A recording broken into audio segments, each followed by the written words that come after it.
नमस्कार साथियों, ना रुकना है ना थकना है, बस मेहनत करके लक्ष्य को पाना है। इसी उद्देश्य और मोटिवेशन के साथ हम लोग बात कर रहे हैं राजस्थान के भूगोल की। और राजस्थान के भूगोल में आज हम बात करेंगे एक नए टॉपिक, राजस्थान की मृदा, यानी कि राजस्थान की सॉइल के बारे में बात करेंगे कि राजस्थान की मृदा को लेके क्या प्रश्न बनते हैं।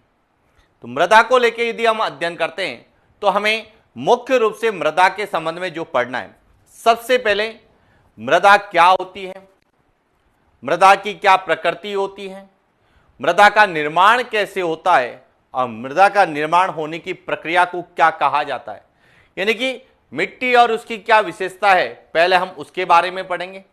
उसके बाद मृदा के प्रकारों का हमें पूछा जाता है कि मृदा कितने प्रकार की होती है। मृदा के प्रकार अलग अलग प्रकार से हम वर्गीकृत करते हैं, चाहे हम भारतीय कृषि अनुसंधान परिषद का वर्गीकरण हो, चाहे वह वैज्ञानिक वर्गीकरण हो, चाहे उपलब्धता, प्रधानता और उपयोगिता के आधार पर हो, चाहे कृषि विभाग का वर्गीकरण।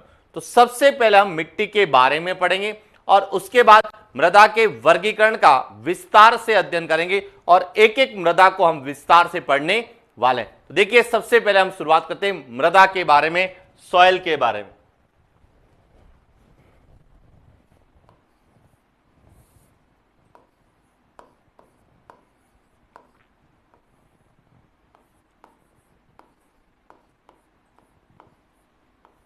सॉइल, मृदा किसे कहते हैं या मृदा क्या होती है?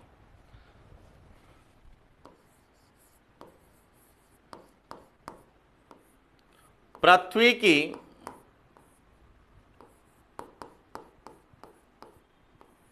सतह पर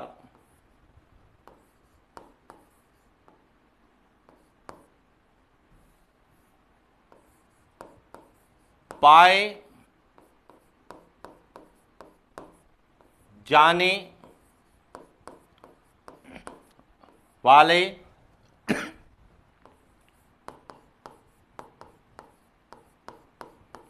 असंगठित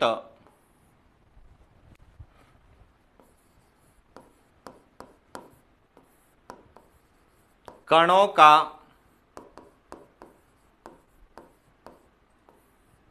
आवरण, जिसका निर्माण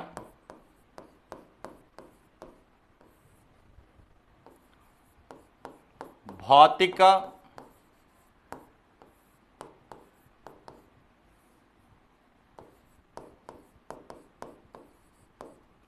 रासायनिक,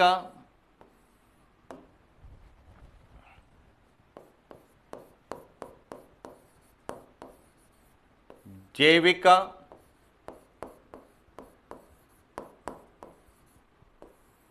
मानवीय,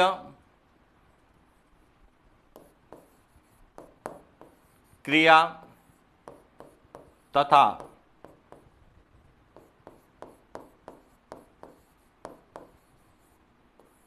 जलवायु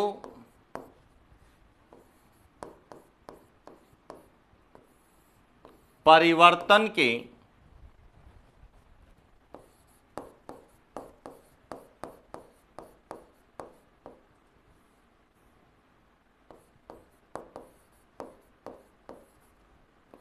परिणाम स्वरूप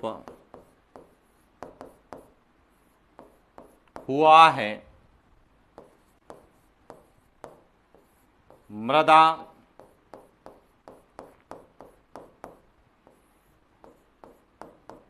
कहलाती। यानी कि मिट्टी किसे कहेंगे, मृदा किसे कहेंगे कि पृथ्वी की सतह, जो हमारा धरातल है, उसके ऊपर जो असंगठित कणों का आवरण होता है। एक तो होते हैं संगठित कण जो आपस में मिले हुए होते हैं, संगठित कण तो हम चट्टाने कहते हैं, और जो असंगठित कण होते हैं, जो कण अलग अलग होते हैं, उस असंगठित कणों का आवरण, जिसका निर्माण भौतिक क्रिया, भौतिक क्रिया का मतलब है चट्टानों के टूटने से, रासायनिक क्रिया का मतलब होता है विभिन्न प्रकार के रासायनिक यौगिकों के मिलने से, जैविक क्रिया का मतलब है जैविक पदार्थों के मिलने से, मानवीय क्रिया मानव के हस्तक्षेप के कारण या मानव के द्वारा ऐसी कोई भी क्रिया जिसके कारण ऊपरी परत असंगठित कणों का आवरण हुआ हो, या फिर जलवायु परिवर्तन। कि जलवायु परिवर्तन का मतलब है कि अचानक तेज वर्षा हो जाना।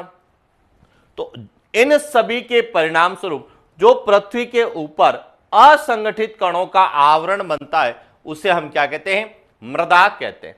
हालांकि मृदा की परिभाषा हमें नहीं पूछी जाती है, लेकिन इससे हमें यह क्लियर होता है कि मृदा का निर्माण या तो भौतिक क्रिया से हुआ होगा, या रासायनिक क्रिया से हुआ होगा, या जैविक क्रिया से हुआ होगा, मानवीय क्रिया से हुआ होगा, या फिर जलवायु परिवर्तन के परिणाम स्वरूप हुआ। और ये सभी जो है तत्व यहां मिट्टी की प्रकृति को हमें बताएंगे। तो इसीलिए मृदा किसे कहते हैं? कि पृथ्वी के ऊपर जो असंगठित कणों का आवरण होता है, जिसका निर्माण विभिन्न प्रकार की क्रियाओं और जलवायु परिवर्तन के कारण हुआ है, उसे हम क्या कहते हैं? मिट्टी या मृदा कहते हैं। अब प्रश्न आता है कि मृदा जो शब्द है, इसकी शब्द की उत्पत्ति कैसे हुई है? तो अब समझना। तो देखिए, यहां जो हमारी पृथ्वी है,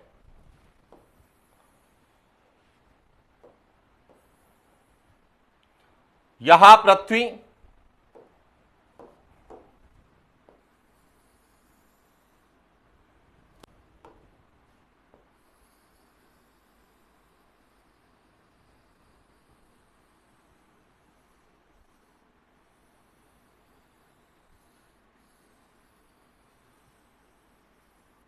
यहां पृथ्वी है, और इस पृथ्वी पर जो यहां असंगठित कण पाए जाते हैं,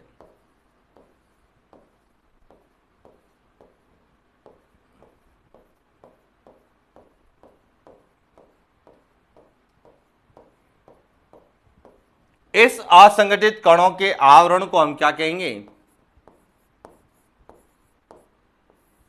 मृदा कहेंगे। अब देखिए, मृदा जो है यानी कि सॉइल शब्द है, इसकी उत्पत्ति लैटिन भाषा का एक शब्द है सोलम शब्द से हुई है। किससे हुई है? सोलम शब्द से।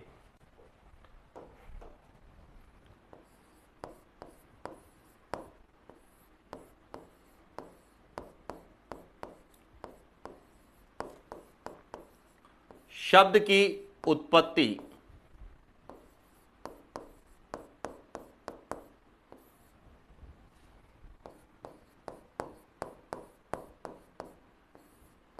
लैटिन भाषा के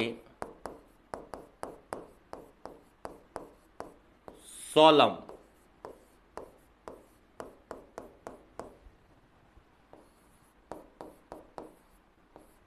शब्द से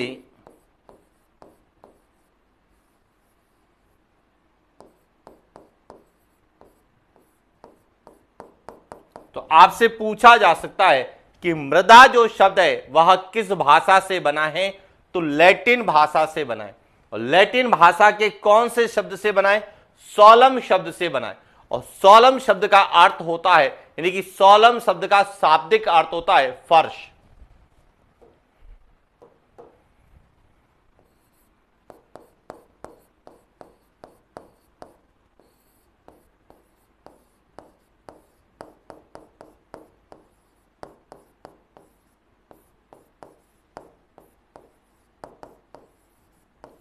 शब्द का अर्थ क्या होता है? फर्श होता है।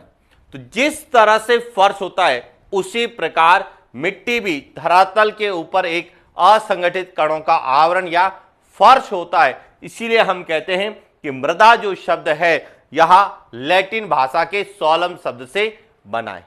क्लियर हो गया? तो मृदा किसे कहते हैं, मृदा का निर्माण कौन कौन सी क्रियाओं से हुआ है, और मृदा शब्द की उत्पत्ति किस शब्द से होती। अब प्रश्न आता है कि मृदा का निर्माण कैसे हुआ है, और मृदा का निर्माण जब हुआ है तो वह प्रक्रिया क्या कहलाती है। एक एक पॉइंट को अच्छे से समझना। तो देखिए,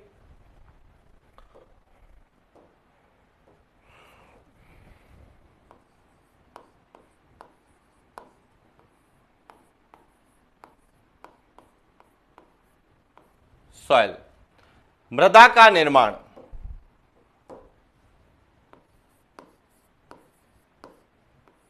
मृदा के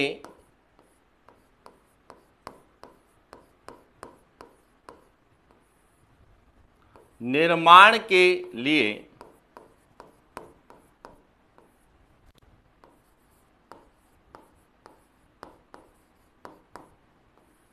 उत्तरदायी प्रक्रिया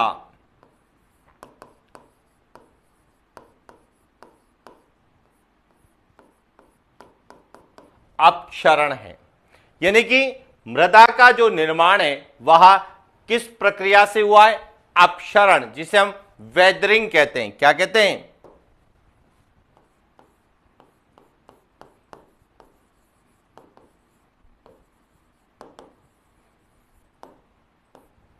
किस प्रक्रिया से हुआ है? वेदरिंग, अपक्षरण से हुआ है। अब आप कहेंगे अपक्षरण क्या हुआ है? अब समझना अपसरण क्या होता है।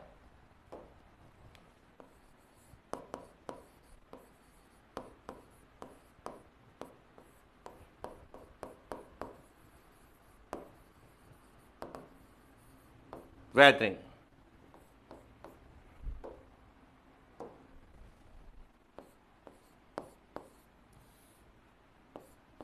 किसी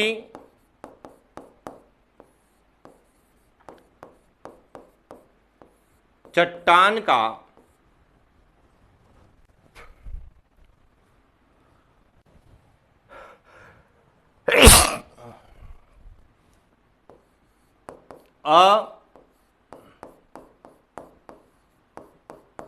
अगतिशील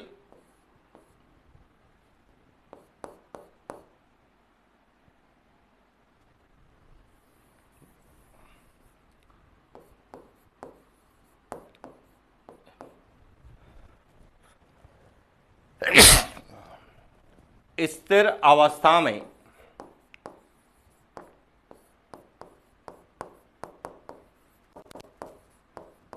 अपने स्थान पर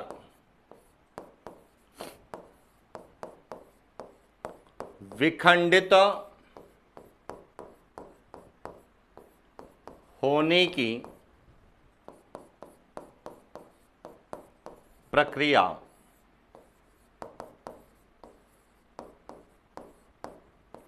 अपक्षरण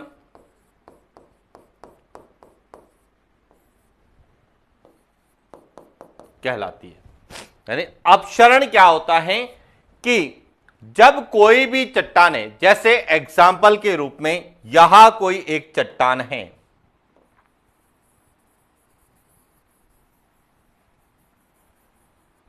यहां एक चट्टान है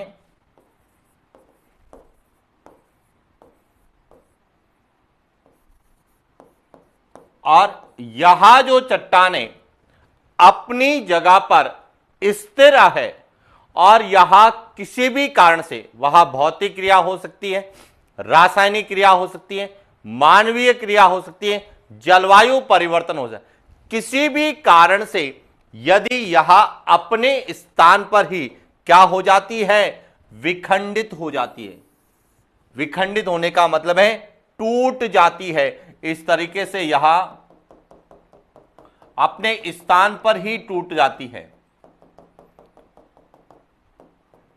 तो इस तरह से जो अपने स्थान पर ही टूटने की जो प्रक्रिया होगी उसे हम क्या कहेंगे?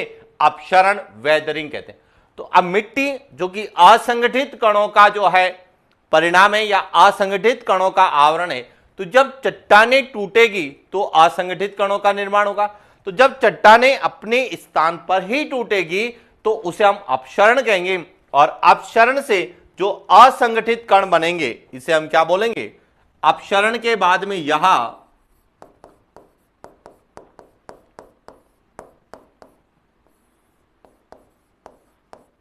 असंगठित कण क्या कहलाएंगे? मृदा कहलाएंगे। तो इसीलिए हम कहते हैं कि मृदा के निर्माण के लिए उत्तरदायी प्रक्रिया क्या कहलाती है? प्रक्रिया कौन सी है? तो वह अपक्षरण है। यह ध्यान रखना, आपसे पूछा जा सकता है निम्नलिखित में से मृदा के निर्माण के लिए सर्वाधिक उत्तरदायी है? ए अपक्षरण, बी अपर्दन, सी निक्षेपण, डी आनाच्छादन। तो सर्वाधिक उत्तरदायी कौन सी है? अपक्षरण। अपर्दन में मृदा जो है गति करेगी, एक स्थान से दूसरे स्थान तक जाएगी। यद्यपि अपर्दन से मृदा अपर्दन के नाम से जानते हैं, तो वह मृदा का स्थानांतरण होता है, उससे भी मिट्टी का निर्माण होता है, लेकिन सर्वाधिक उत्तरदायी जो मानी जाती है वह कौन सी है? अपक्षरण, वेदरिंग है। Point clear. अब तीसरा पॉइंट पूछा था कि मृदा का जो निर्माण है, हमने कहा अपक्षरण से होता है, तो वह आपसे पूछेगा कि बताइए मृदा के निर्माण की प्रक्रिया को क्या कहा जाता है? उसे प्रक्रिया को कहते हैं पेडोजिनेसिस। क्या कहते हैं? पेडोजिनेसिस। आप समझना,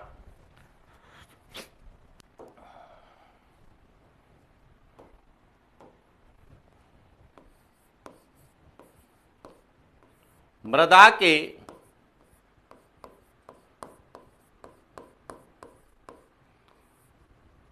निर्माण की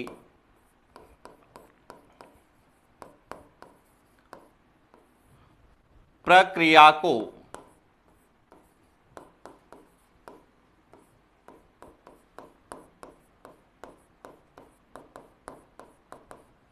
पेडोजिनेसिस कहा।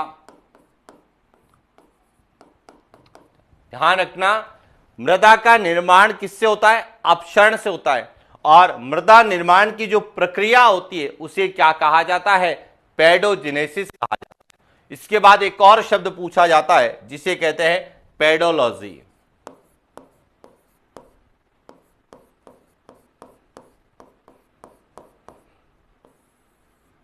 यानी कि मृदा भूगोल।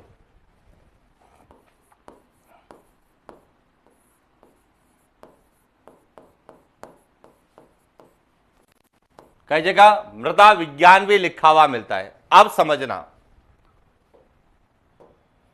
कि पेडोलॉजी या मृदा भूगोल क्या है। कई जगह मृदा विज्ञान भी लिखा हुआ मिलेगा कि भौतिक भूगोल की वह शाखा जिसमें मृदा के निर्माण, मृदा के प्रकार, मृदा का वितरण, मृदा के संबंध में समस्याएं और उनके समाधान का वैज्ञानिक अध्ययन जब हम करते हैं तो उसे हम क्या कहते हैं? पेडोलॉजी कहते हैं। क्या कहते हैं? पेडोलॉजी। भौतिक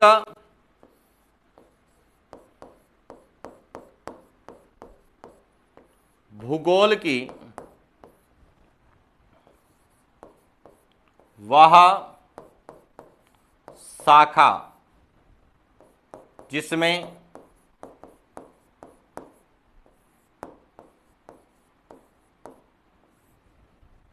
मृदा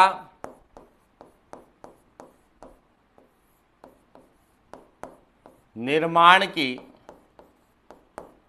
प्रक्रिया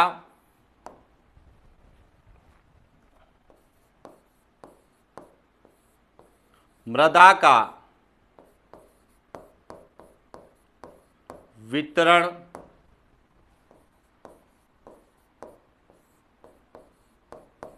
मृदा की विशेषता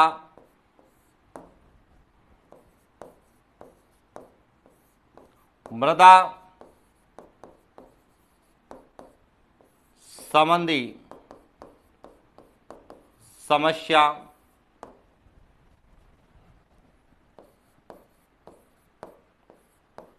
मृदा संरक्षण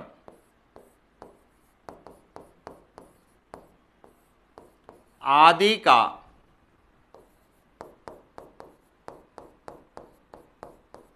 वैज्ञानिक अध्ययन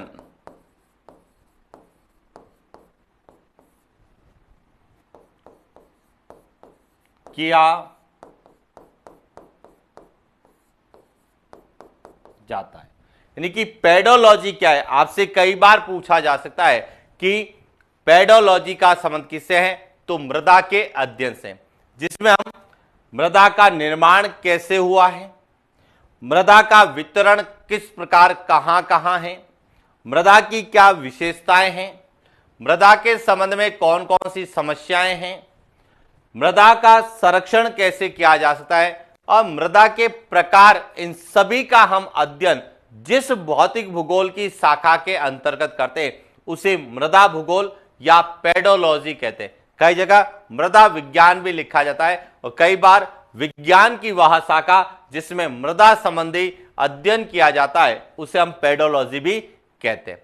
तो पेडोलॉजी का संबंध है मृदा के अध्ययन से और पेडोजिनेसिस का संबंध है मृदा के निर्माण से। और मृदा के निर्माण के लिए कौन सी क्रिया उत्तरदायी मानी जाती है? तो मृदा के निर्माण के लिए उत्तरदायी मानी जाती है अपक्षरण सबसे ज्यादा।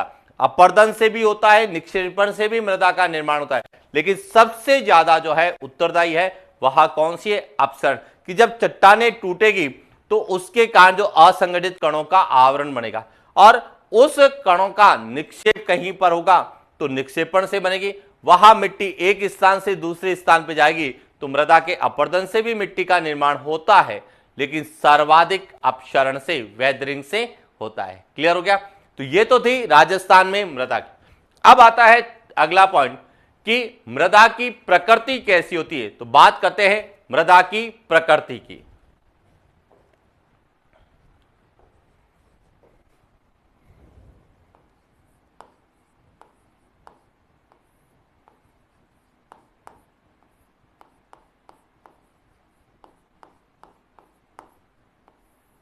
मृदा की प्रकृति अब समझना यहां से कि मृदा की प्रकृति जो है वह पीएच मापक्रम के आधार पर निर्धारित होती है।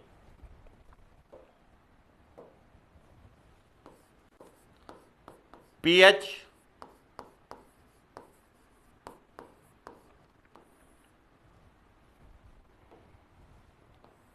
मापक्रम के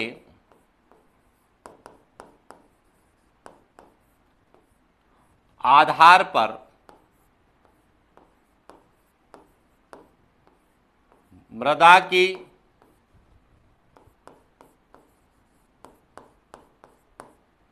प्रकृति की पीएच मापक्रम। मृदा की प्रकृति का निर्धारण किस आधार पर किया जाता है? पीएच मापक्रम के आधार पर किया जाता है। और पीएच मापक्रम के आधार पर मृदा की प्रकृति कितने प्रकार की है? 3 प्रकार की है। मृदा की प्रकृति कितने प्रकार की है?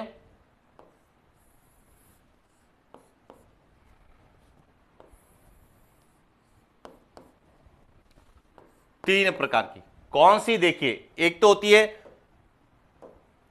क्षारीय अम्लीय प्रकृति। कौन सी है?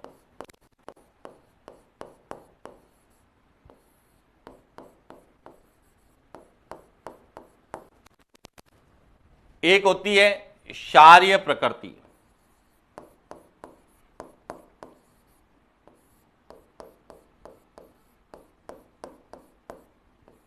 और एक होती है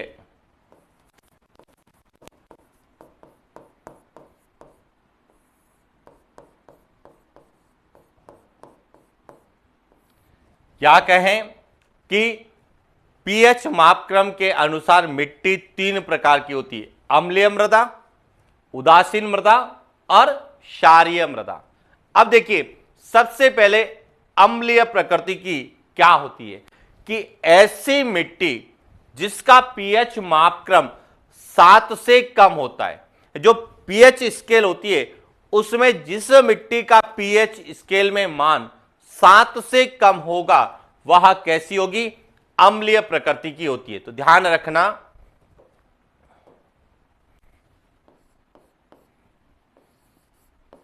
वह मृदा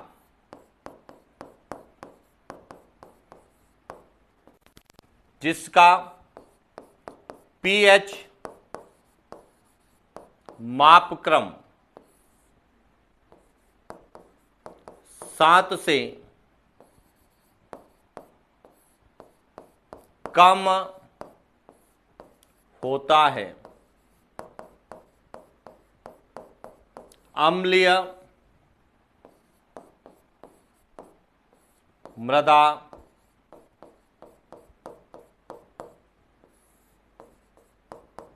कहलाती है। यानी कि वह मिट्टी किस प्रकृति की होगी? अम्लीय प्रकृति की होगी। यानी कि वह मिट्टी जिसका पीएच मापक्रम 7 से क्या होगा? कम होगा, उसे हम अम्लीय मृदा या अम्लीय प्रकृति की मृदा कहते हैं। इसके बाद आता है क्षारीय मृदा। क्षारीय मृदा किसे कहेंगे? तो देखिए, वह मृदा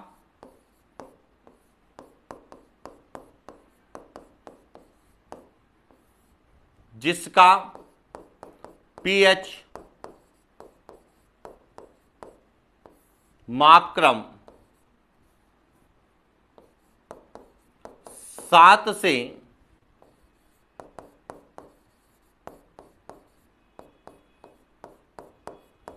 अधिक होता है, क्षारीय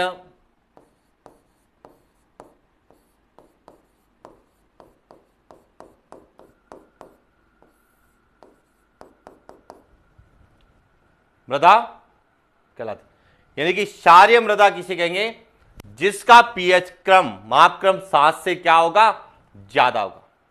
तो देखिए, अम्लीय में 7 से कम होता है, क्षारीय में 7 से ज्यादा होगा। इसके बाद आती है उदासीन मृदा। अब उदासीन मृदा किसे कहेंगे?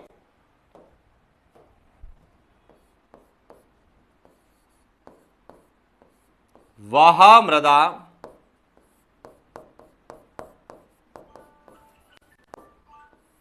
जिसका पीएच मापक्रम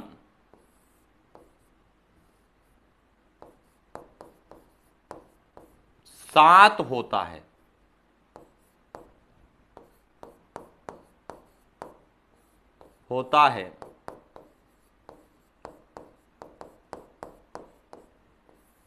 उदासीन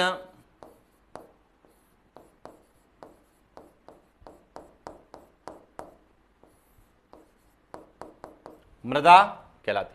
तो इस तरह से मृदा की जो पीएच मापक्रम के अनुसार 3 प्रकार की प्रकृति होती है, या पीएच मापक्रम के आधार पर बात करें तो मृदा 3 प्रकार की होती है। अम्लीय मृदा होती है, क्षारीय मृदा होती है और उदासीन मृदा होती है। अब इसी को आधार बना के हमें पूछा जाता है। क्या पूछा जाता है? तो अब सबसे इंपॉर्टेंट प्रश्न जो समझना है, सबसे पहला प्रश्न जो यहां से आता है मृदा की प्रकृति से,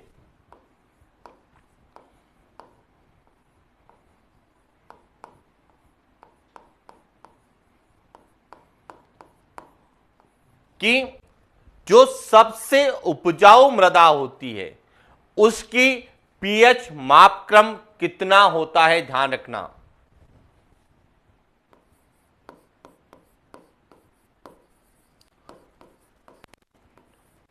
राजस्थान में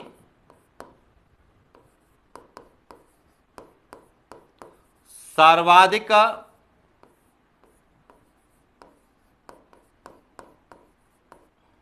उपजाऊ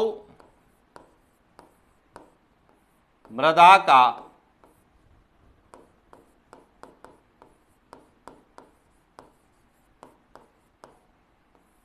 पीएच मापक्रम कितना होता है?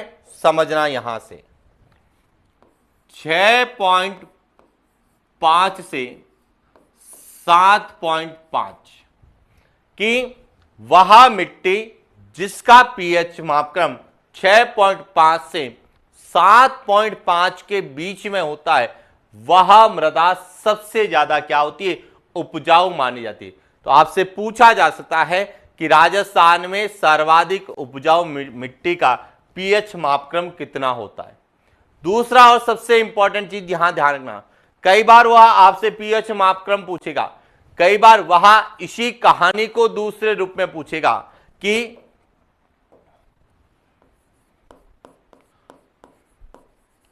राजस्थान में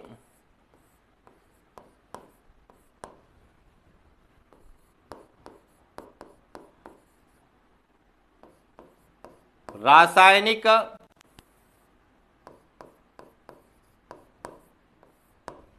तत्वों की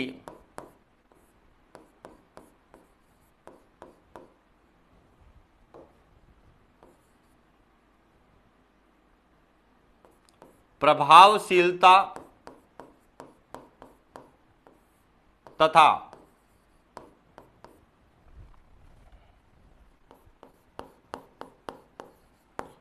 जैविक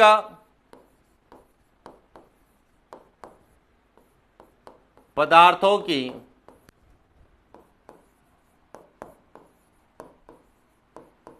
क्रियाशीलता सर्वाधिक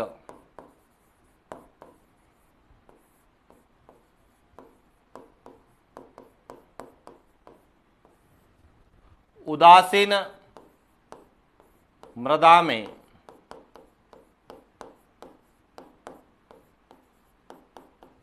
होती है। यानी कि उपजाऊ मिट्टी कौन सी होगी? वह मिट्टी जिसमें रासायनिक पदार्थ यदि हम डालते हैं, रासायनिक खाद डालेंगे तो उसका प्रभाव ज्यादा होगा, और यदि हम उसमें जैविक खाद डालेंगे तो जैविक पदार्थों की क्रियाशीलता क्या होगी? उसमें ज्यादा होगी, जैविक पदार्थ ज्यादा एक्टिव होंगे। तो ऐसी मृदा कौन सी होगी? जो मृदा उदासीन होगी, जिसका पीएच मापक्रम 7 या 7 के निकटतम 6.5 और 7.5 के बीच में होगा, वह मिट्टी सबसे ज्यादा क्या होगी? एक्टिव होगी, और उसमें उपजाऊपन भी सबसे ज्यादा होगा। तो इसीलिए ध्यान रखना कि राजस्थान में सर्वाधिक उपजाऊ मृदा कौन सी होती है? जिसका मापक्रम, पीएच मापक्रम 6.5 से 7.5 होता है, और 6.5 और 7.5 के बीच की जो मिट्टी होती है वह कैसी होती है? उदासीन मृदा होती है। और उदासीन मृदा में ही जो है रासायनिक तत्वों और जैविक पदार्थों का प्रभाव या क्रियाशीलता क्या होती है? ज्यादा होती है। लेकिन यदि मिट्टी की प्रकृति कैसी है? अम्लीय है, तो उसको जो है उपजाऊ बनाने के लिए क्या किया जाता है? यानी कि मृदा की अम्लता की समस्या के समाधान हम कैसे करते हैं, या मिट्टी की क्षारीयता की समस्या है तो उसका हम समाधान कैसे करते हैं, तो यह भी हमें पता होना चाहिए। तो देखिए,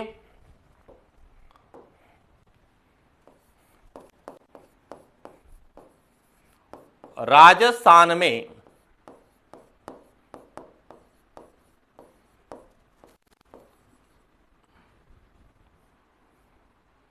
मृदा की क्षारीयता की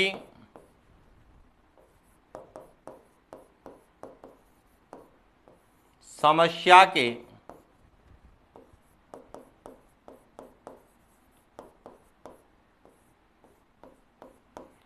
समाधान हेतु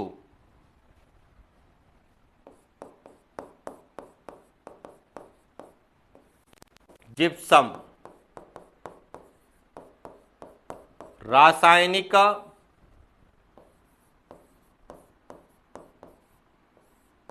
उर्वरक खनिज का प्रयोग किया जाता है। यानी कि यदि राजस्थान की मिट्टी में क्षारीयता की समस्या है, यानी उस मिट्टी का पीएच मापक्रम 7 से ज्यादा है, तो मिट्टी क्या होगी? क्षारीय होगी। और क्षारीयता की समस्या का समाधान हेतु किसका प्रयोग करते हैं? जिप्सम का प्रयोग करते हैं। और जिप्सम जो कि एक रासायनिक उर्वरक खनिज है। तो ये प्रश्न भी कई बार पूछा जाता है कि मृदा की क्षारीयता की समस्या के समाधान हेतु किसका प्रयोग करते हैं? तो जिप्सम का प्रयोग करते हैं। और यदि मिट्टी में अम्लता की समस्या है तो देखिए,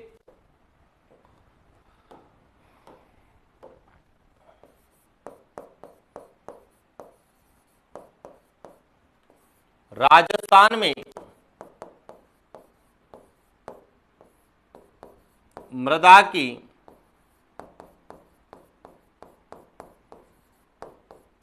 अम्लता या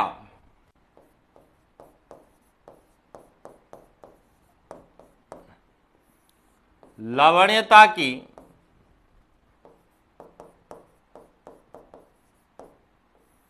समस्या के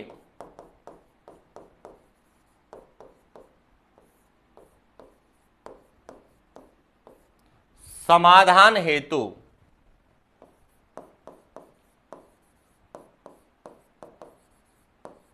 रॉक फॉस्फेट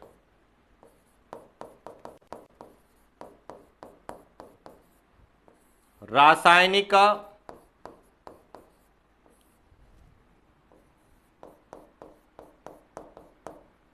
उर्वरक खनिज का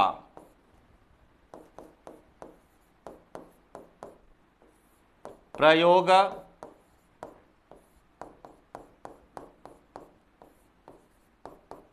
किया जाता है।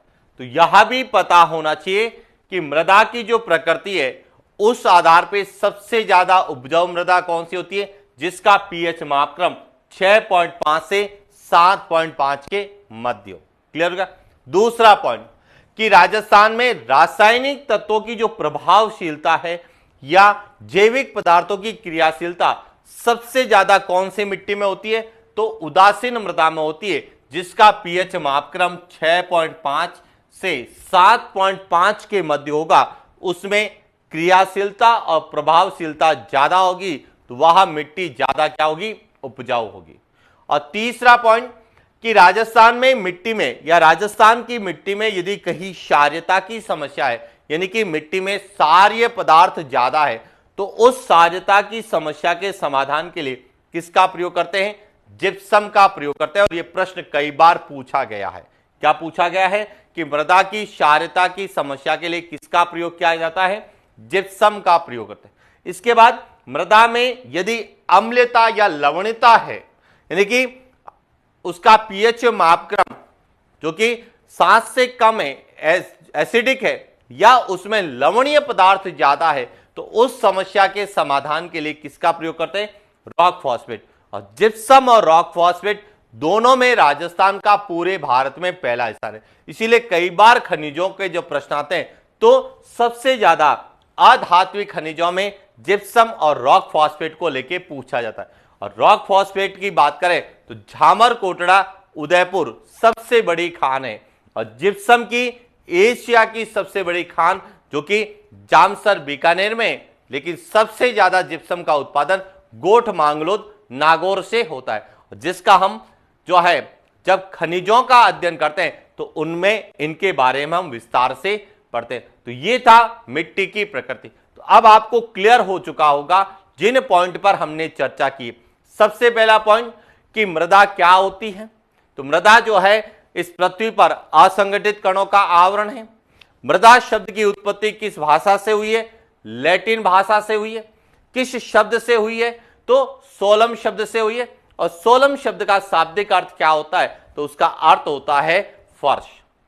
फिर मिट्टी का निर्माण कौन सी क्रिया से हुआ है, तो मिट्टी के निर्माण के लिए अनेक क्रियाएं होती है। ध्यान रखना, अपक्षरण भी होता है, अपर्दन भी होता है, निक्षेपण भी होता है, कई जगह डेन्यूडेशन अनाच्छादन भी होता है, लेकिन सर्वाधिक उत्तरदायी जो प्रक्रिया मानी जाती है वह अपक्षरण मानी जाती है।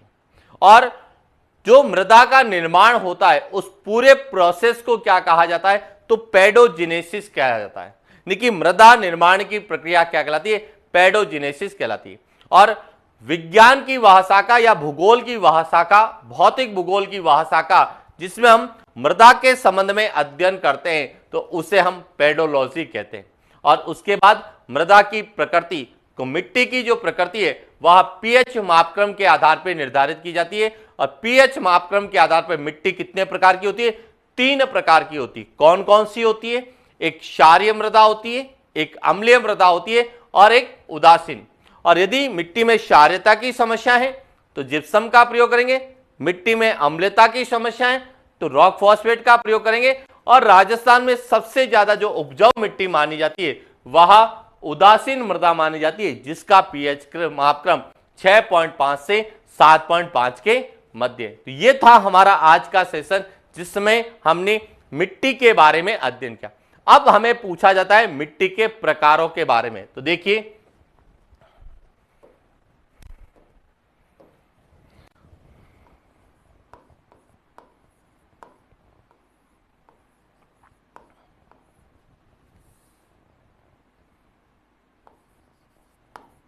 मृदा के प्रकार कि राजस्थान में मिट्टी कितने प्रकार की है। अब यहां समझना, सबसे पहले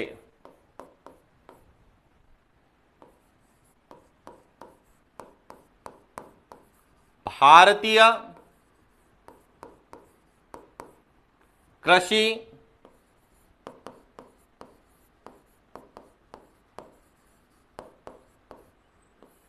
अनुसंधान परिषद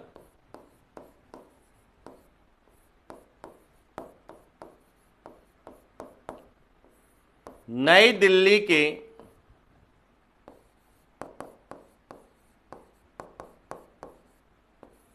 अनुसार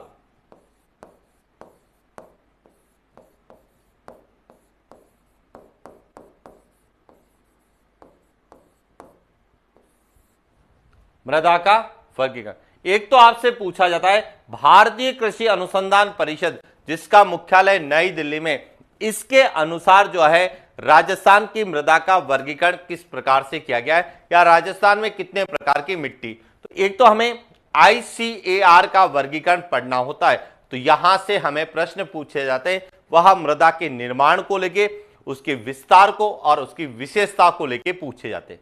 दूसरा जो है हमें अध्ययन करना है वह है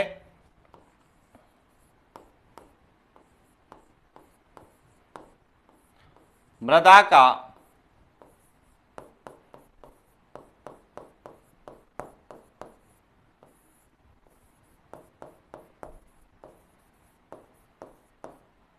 वैज्ञानिक वर्गीकरण, कि वैज्ञानिक वर्गीकरण के अनुसार मृदा कितने प्रकार की। और ये जो मृदा का वैज्ञानिक वर्गीकरण है, यह मृदा संरक्षण विभाग जो USA की एक संस्था है उसके द्वारा दिया गया, और उनके अनुसार राजस्थान में वैज्ञानिक दृष्टिकोण के आधार पर मिट्टी कितने प्रकार की है, यहां हमें पूछा जाता है, यानी कि वैज्ञानिक वर्गीकरण।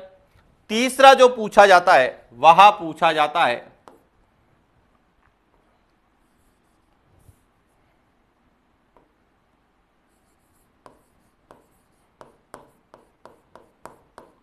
उपयोगिता, उपलब्धता,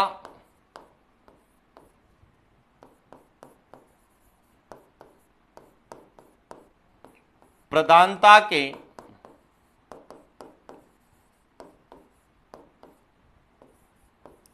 आधार पर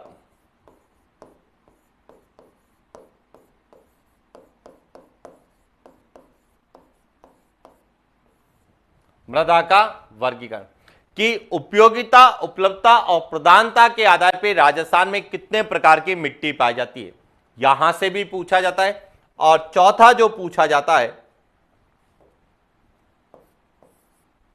वह पूछा जाता है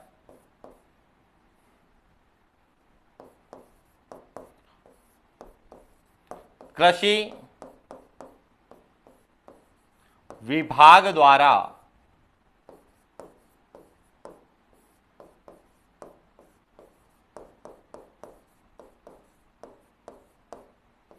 मृदा का वर्गीकरण, कि कृषि विभाग, राजस्थान के कृषि विभाग के द्वारा राजस्थान की मिट्टी को कितने भागों में विभाजित किया गया। अब हमें चारों वर्गीकरण को अच्छे से समझना है, पढ़ना है। अब कौन सा वर्गीकरण पूछा जाएगा यह हमें प्रश्न से पता चलता है, लेकिन आपको इन चारों को रटना नहीं है, केवल एक इसको अच्छे से समझ के जाना। यदि आपने भारतीय कृषि अनुसंधान परिषद जो नई दिल्ली के द्वारा जो वर्गीकरण प्रस्तुत किया गया है, यदि यह आपको अच्छे से पता है तो आप मृदा का वैज्ञानिक वर्गीकरण, उपयोगिता, उपलब्धता और प्रधानता के आधार पर मृदा का वर्गीकरण और कृषि विभाग के द्वारा जो मृदा का वर्गीकरण किया गया है उसको समझना आसान होगा। कैसे, देखिए कि भारतीय कृषि अनुसंधान परिषद ने राजस्थान की मिट्टी को कितने भागों में बांटा है, कि 8 प्रकार की राजस्थान में मिट्टी पाई जाती है। मृदा के वैज्ञानिक वर्गीकरण के अनुसार राजस्थान में कितने प्रकार की मिट्टी है, तो 5 प्रकार की मिट्टी पाई जाती है। उपयोगिता के आधार पर बात करें तो राजस्थान में